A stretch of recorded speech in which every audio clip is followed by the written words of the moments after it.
Welcome to the Warp Storm Chronicles podcast.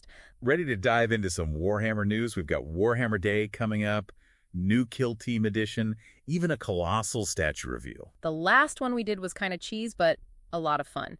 So we thought we'd do another one and maybe even make it a regular thing. I actually got a lot out of the last one. I put Dante with a full squad of Vanguard veterans using the Angelic Host, Upon Wings of Fire, and Descent of Angels, and it was crazy good. It's no exaggeration to say that I think it's going to shift my local meta. So first up, get ready for Chaos Warhammer Day. 2024 is coming. A whole day dedicated to celebrating Warhammer. And this year, it's October 5th, and the theme is Chaos.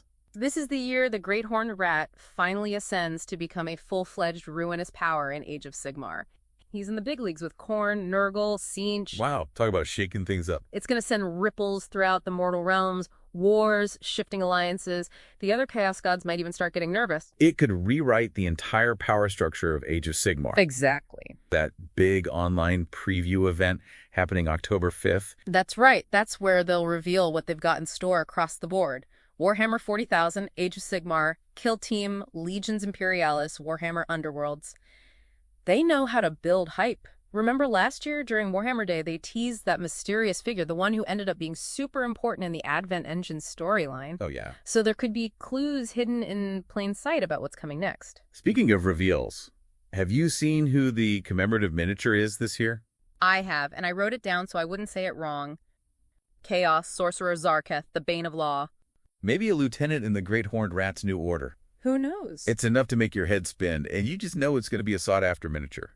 You know, what really stands out to me, though, is how Games Workshop uses Warhammer Day as more than just a sales event. It's a celebration of the whole hobby. They're fostering the sense of community, the shared excitement, and it resonates with millions of fans worldwide. What do you think about that? It really is like a global gathering. Everyone getting hyped for the new releases, sharing their passion for this universe we all love. But speaking of releases, get ready to assemble your kill team because things just got really, really interesting. Saturday pre-orders, a new edition begins in Hivestorm, and this is a big deal. This isn't just a couple of expansions. We're talking a completely new edition of Kill Team here. Yeah, and they're really going all out. The Kill Team Hivestorm box set is packed. Right. We're talking two completely new factions jumping into the fray. Right off the bat. First up, you've got your Tempestus Aquilons. Mm-hmm. Imagine, right, like the Imperial Guard's answer to, like, Daredevils.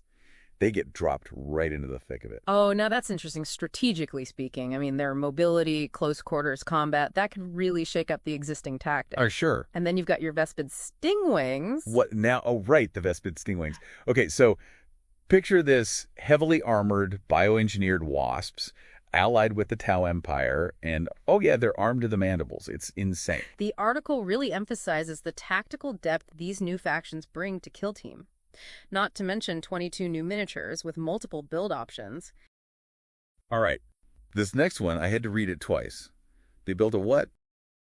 A 3-meter-tall statue of Lieutenant Titus from Warhammer 40,000, Space Marine 2. Okay, hold on. 3 meters. That's what, like almost 10 feet tall. It's huge. They put it up at Warhammer World in Nottingham. Wow.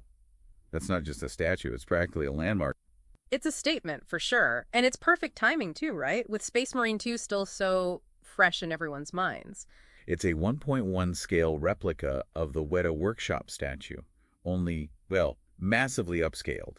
So it's got all that incredible detail, the same craftsmanship, just super tight. Can you imagine standing in the shadow of that thing?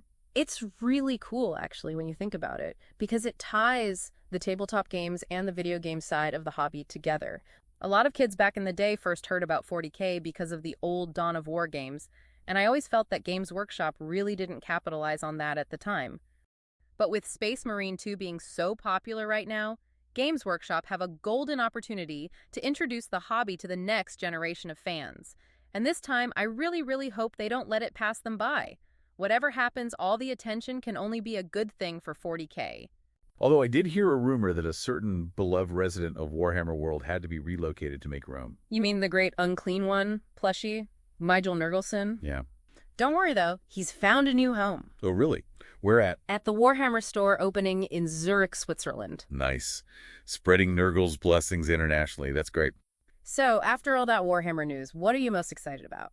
The chaos of Warhammer Day, the new Kill Team edition, or maybe a pilgrimage to see Lieutenant Titus in person? It's a good question. I don't know.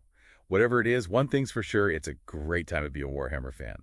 Until next time, keep those dice rolling, those brushes painting, and never stop exploring the worlds of Warhammer.